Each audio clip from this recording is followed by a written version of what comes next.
जय जिनेन्द्र। आज हम एनसीईआरटी 12th समष्टि अर्थशास्त्र के अंतर्गत इस बात का अध्ययन करेंगे कि भारत में मुद्रा की पूर्ति की वैकल्पिक परिभाषा क्या है। What is alternative definition of money supply in India.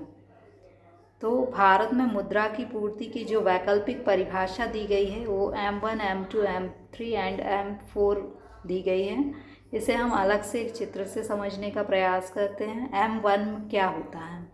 M1 में जो जनता के पास करेंसी होती है, आपके पास जो पैसा है वह M1 में आएगा।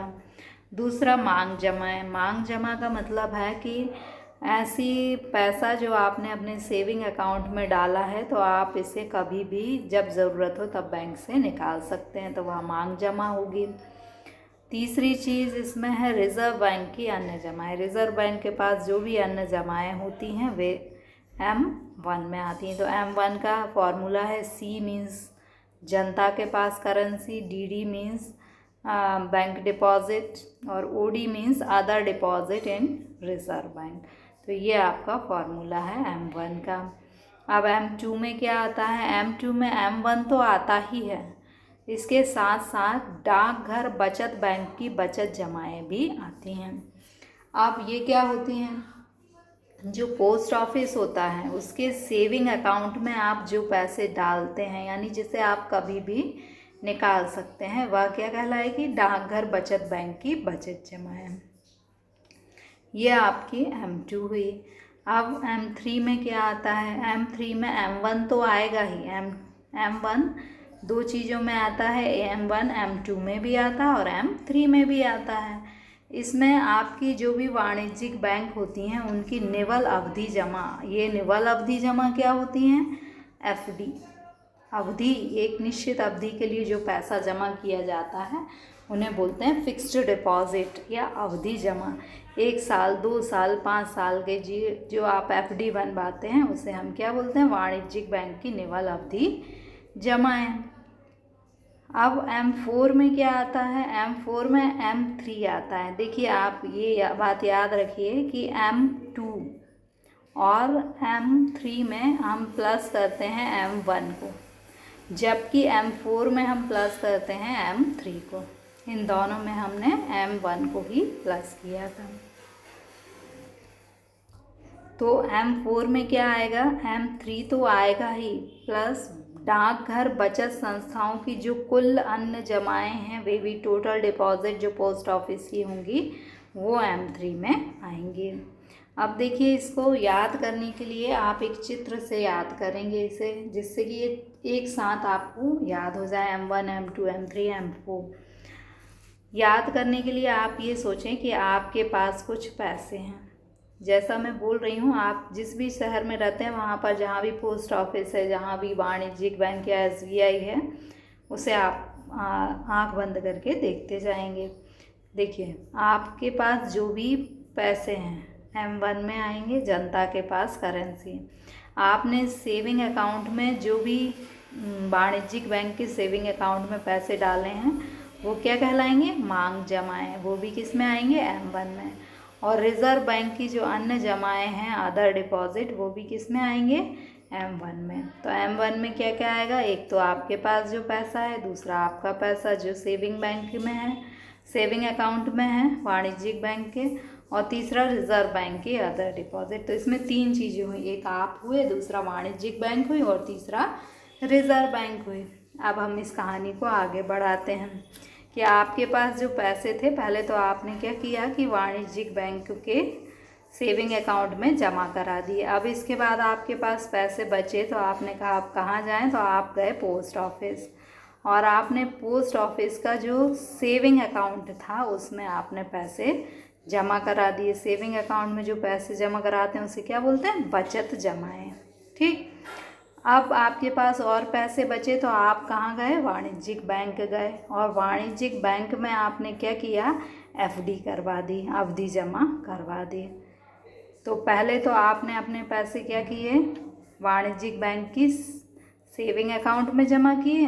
इसके बाद आप पोस्ट ऑफिस गए तो पोस्ट ऑफिस के सेविंग अकाउंट में आपने पैसे जमा कर दिए, और इसके बाद आप गए फिर वाणिज्यिक बैंक गए और वहाँ पर आपने FD बनवाई, और लास्ट में आप फिर से कहाँ चले जाएंगे, पोस्ट ऑफिस में। तो पोस्ट ऑफिस की जो भी टोटल डिपॉजिट है वो किस में आएंगी, M4 में आएंगी। तो M1 में क्या आएगा, जनता के पास जमा प्लस मांग जमाएं और प्लस रिजर्व बैंक की अन्य जमाएं। M2 में क्या आएगा, इसके बाद आप पोस्ट ऑफिस गए तो पोस्ट ऑफिस की सेविंग जमाएं। M3 में क्या आएगा, M1 तो आएगा ही, साथ साथ क्या आएगा, वाणिज्यिक बैंक की FD। और M4 में क्या आएगा, डाकघर संस्थाओं की जो कुल जमाएं हैं वो आएंगी। और आपको ये याद रखना है कि M2 और M3 में हम M1 को जोड़ते हैं, जबकि M4 में हम M3 को जोड़ते हैं। अब हम आंसर को देखते हैं। देखिए आपके आंसर में दिया है कि ये जो M1, M2, M3, M4 हैं, इसमें M1 जो है वो संकुचित मुद्रा है और M3 जो है वो व्यापक मुद्रा है। ये लिक्विडिटी के हिसाब से है कि ये जो M1 है ये इसको आप जल्दी से ही समव्यवहार में यूज़ कर सकते हैं, ट्रांजैक्शन कर सकते हैं। जैसे आपके पास जो करेंसी है, आप उससे तुरंत ही कोई वस्तु को खरीद सकते हैं। तो ये क्या है, सबसे ज़्यादा तरल है। तरल का मतलब जिससे हम जल्दी से वस्तु खरीद सकें, इसलिए इसे संकुचित मुद्रा कहते हैं। और M4 जो है उसको हम व्यापक मुद्रा कहते हैं, क्योंकि ये सबसे कम तरल है। इसमें जो भी M4 में पैसा होता है वो जो है लंबे समय के बाद वो तरल में चेंज होता है, मतलब उसको तरल में चेंज करने में समय अधिक लगता है और M1 को तरल या कैश में चेंज करने में समय कम लगता है। तो ये आपकी मुद्रा की वैकल्पिक परिभाषा। Question number 7, what are the alternative definition of money supply in India. India में मनी सप्लाई की जो अल्टरनेटिव डेफिनेशन है वह क्या है। तो जो अल्टरनेटिव डेफिनेशन है उसमें जो है RBI ने 3 indicator M1, M2, M3 and M4 को में अरेंज किया है। और ये अरेंज जो है वो लिक्विडिटी के हिसाब से अरेंजमेंट है। लिक्विडिटी मीन्स आप पैसे को कितने जल्दी तरल में चेंज कर सकते हैं। जैसे कि आपके बैंक के पास पैसे हैं तो वो आप जल्दी से कैश में चेंज कर लेंगे, मतलब आपको मिल जाएंगे तुरंत। लेकिन आप स्कूटर को बेचकर पैसा लेंगे तो आपको टाइम लगेगा। तो ये स्कूटर को बेचकर जो पैसा मिलेगा वो कम लिक्विड है और जो बैंक में पैसा जमा है वो ज़्यादा लिक्विड है। तो जो M1 है वो हाईएस्ट लिक्विडिटी होती है, क्योंकि इसे हम जल्दी से ही कैश में चेंज कर सकते हैं।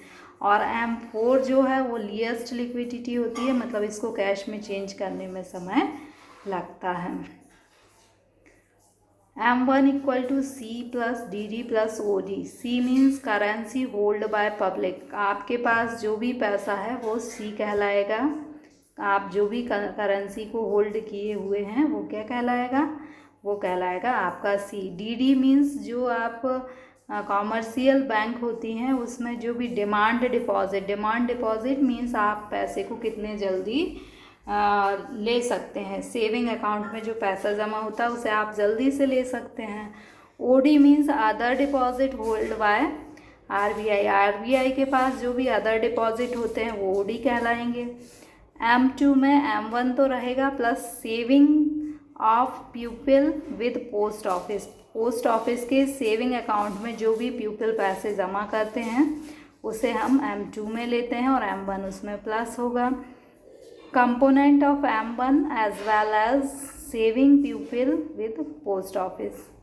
अब जो M3 है, M3 में क्या आएगा आपका, M1 तो आएगा ही, net time deposit with commercial bank में जो आप टाइम डिपॉजिट यानी FD करते हैं वो आपकी M3 में आएगी। एंड M4 में क्या आएगा, M4 में M3 तो आएगा ही, total deposit with post office में जो टोटल डिपॉजिट होते हैं वो आते हैं एक्सक्लूडिंग नेशनल सेविंग सर्टिफिकेट में जो पैसा होता है वो M4 में नहीं आता। So okay, thank you.